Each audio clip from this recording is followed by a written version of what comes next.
Bionics is the application of biological methods found in the nature of study and design of engineering systems and modern technology. The GDD-15 from Foxtech is the flexible robotic arm that was inspired by the wide range of motions and the gripping ability of the elephant's trunk, which can easily move and grip objects without endangering humans. The specially deployed camera attached at the end of the effector can be used to find and grab things accurately.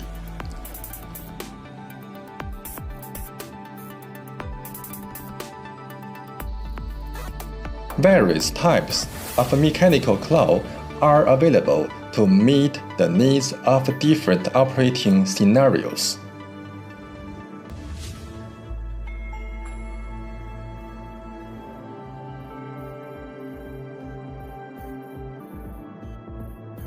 The flexible robotic arm can be used to perform a variety of tasks, such as moving objects from one place to the other, water quality sampling, and surface floating object grabbing.